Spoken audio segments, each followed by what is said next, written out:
This is going to be a very short video. When it comes to abdominal x-rays, there are only a few things that you need to understand at this point. And this video is designed specifically so that you can learn a basic approach and be comfortable with most abdominal x-rays that you're going to see. The utility of the abdominal x-ray in today's practice, practically speaking, is very limited. With that being said, abdominal x-rays are still ordered relatively frequently in a few discrete clinical situations. And I've listed a couple of them here and the sensitivity of abdominal x-ray in these clinical situations. First, for ruling out free air, say in the setting of perforation, the abdominal x-ray is actually quite sensitive, but it's not 100% sensitive. In cases of suspected obstruction, the abdominal x-ray is actually not that sensitive. It's about 50% sensitive for small bowel obstruction. With that being said, there are some relatively specific signs for small bowel obstruction, but if the bowel gas pattern is nonspecific or bowel loops are filled with fluid, you can't really exclude small bowel obstruction. I want to make it clear that constipation is a clinical diagnosis. It is true that you can see stool in the colon on abdominal x-ray, but the colon is designed to hold stool. Most people are going to have some stool there. That being said, there are actually published grading systems for fecal loading, classifying fecal loading as mild, moderate, or severe. However, studies looking at abdominal x-ray in constipation in general have shown poor inter-observer reliability and ultimately conclude that the abdominal x-ray has limited utility in evaluating for constipation. When looking for kidney stones, non-contrast CT and in special cases ultrasound are the test of choice. Abdominal x-ray is generally performed here to see if you can see the stone, and if you can see the stone, the idea is that you can follow it up with serial x-rays. Now, let's move on to the actual imaging. Before we actually talk about abdominal x-ray, it's important to know what we're looking at when we talk about x-rays. Simply put, an x-ray is created by shining an x-ray beam through something and then detecting it on the other side. In this case, it happens to be someone's chest. The principle here is simple. Tissues of lower density are going to appear darker, and tissues of higher density are going to appear brighter. When it comes to x-ray, you only need to know a few basic radiographic densities. We have air, which is a very low density and is going to show up the darkest, and very, very dense structures like bone and metal are going to show up as very bright. In between, we have fat, and then we have water and soft tissue. Fat is less dense than the water and the soft tissue. This is an example of an abdominal x-ray. So you can see we have the lung up here, which shows up as dark. Inside the bowel loops, we have gas, which shows up as dark. On the other side of the scale, we have dense things like bone that show up as very white. In between the two extremes, we have soft tissues. So this is the liver in the red upper quadrant. This is the right kidney over here. And the reason why we can see the outlines of these organs relatively well is because there is fat in between them, and that fat is slightly less dense.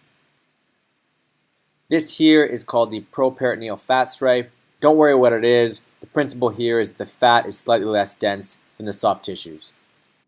Okay, so now that we know the very basics, let's move on to interpreting abdominal x-rays. So we'll start with this x-ray, and we'll start with a question. You're on call and a patient's x-ray comes up and you're being asked your opinion on this x-ray, and the question that they're asking you is, does this patient have free air in the abdomen? And you can pause this video and take a few seconds to take a closer look and then commit to an answer and resume the video. Okay, now that you have your answer, we'll come back to this x-ray in a second. As I mentioned, there are really only a couple basic things that you need to know, and we're going to keep it supple. The first thing that you need to know when looking at an abdominal x-ray is how the patient is positioned. The main views are upright, supine, which means the patient is lying down and facing upwards, and decubitus, which usually refers to a lateral decubitus, aka the patient is lying down on their side. The second thing that you need to know is that air rises.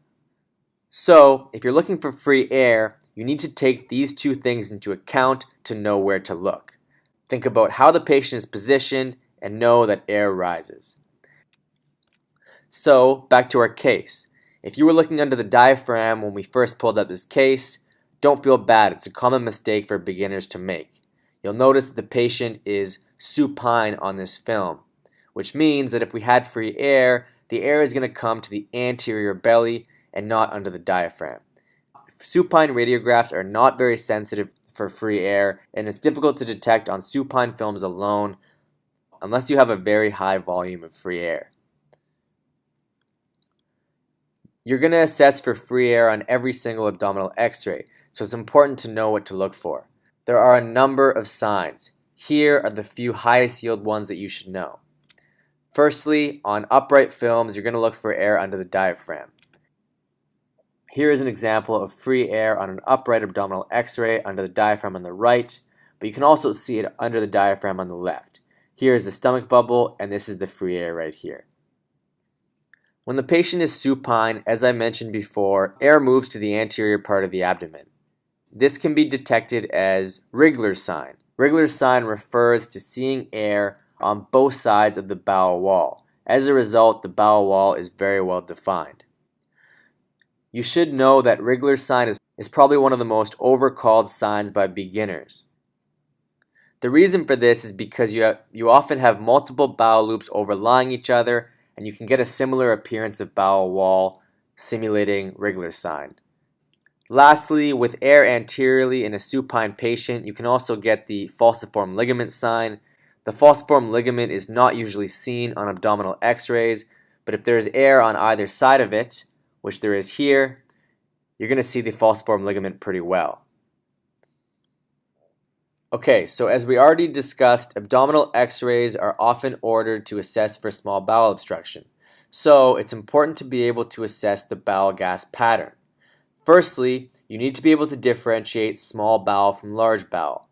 The easiest way to do this is to look for the circular folds of the small bowel, which can be seen traversing the loop from one side to the other. The circular folds are called the valvulae coniventes, also known as plicae circularis, because they are circular. You can see the plicae circularis in all these small bowel loops here. All these loops centrally are small bowel loops. When you're looking for large bowel, you're going to look for haustra and see projections that go into the lumen but do not make it all the way across. However, sometimes you might see these folds in a certain projection, making it look like they're going all the way across. This is a loop of large bowel, and this fold here appears like it's going all the way across, but this is colon. When it comes to assessing for small bowel obstruction, you really only need to know a couple signs. First, you need to look for dilated loops of small bowel. These are distended loops that are generally measuring over 3 centimeters in diameter. And you need to look for differential air fluid levels. You need to look for more than 2 air fluid levels that differ in height. A more specific sign of small bowel obstruction is to see air fluid levels that differ at least 2 centimeters in height within the same loop of bowel. So look out for that as well. So this is a supine film here, and we have multiple loops of small bowel that measure to be greater than 3 centimeters. This is an upright abdominal x-ray, and you notice several air fluid levels at different heights. You'll notice that some of these air fluid levels are in the same small bowel loop and differ in height. For example, this air fluid level and this air fluid level over here and over here. And again, if they differ greater than 2 centimeters, that's a very specific sign for small bowel obstruction. Okay, now let's go through an approach to abdominal x-ray and discuss some pearls as to what you need to be looking for each step of the way. There are other videos and resources out there that go through an approach that may appear to be more detailed, but this one has everything you need to look for and is super easy to remember. First things first, of course, you're always going to start by assessing the quality of the film. This includes looking at what views you have, making sure that the whole region of interest is included, making sure it's the right patient, etc. But when it comes to actually looking for pathology on an abdominal x-ray, you can simplify it like this. First, we're going to assess for things that are very dark, aka we're going to assess for air. We start by assessing for free air, and we talked about that already. Remember, free air rises.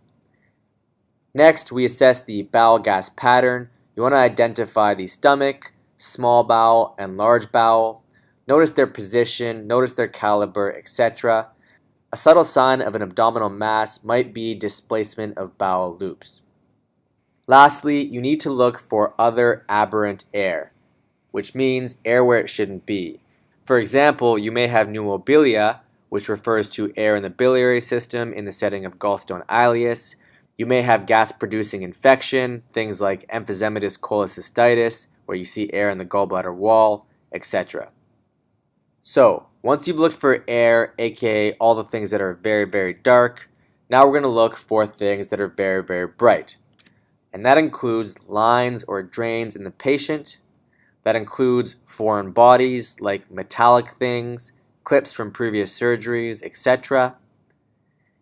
And that also includes calcifications. To name a few things that you might be looking for, things like gallstones, kidney stones, calcification of the pancreas with chronic pancreatitis, or calcified gallbladder, also known as porcelain gallbladder. Next, you're going to look for the organ outlines.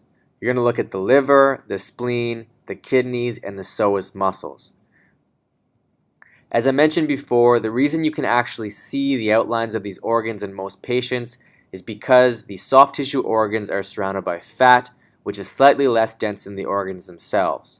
If you have a patient where you can't make out the organ outlines very well, it could mean one of two very common things. One, the patient may be cachectic and not have much fat around the organs to outline them well, or the patient may have massive ascites where the fluid obscures the borders of the organs. Lastly, you're going to look for everything that's outside of the abdomen. You want to assess the lungs, the bones that you can see on the film, and the soft tissues.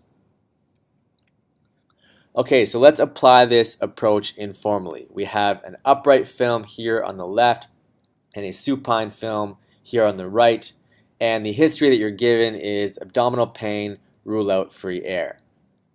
So once we've looked at the quality of the x-rays, we can start looking for pathology. Let's start with step 1, looking at all the things that are very dark, aka looking for air.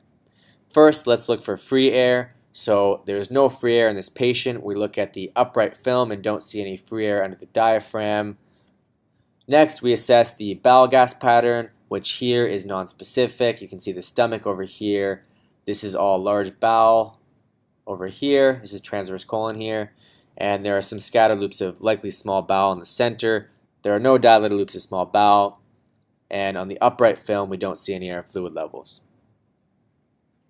Next, we assess for aberrant air, i.e. air where it shouldn't be, and we don't see that here.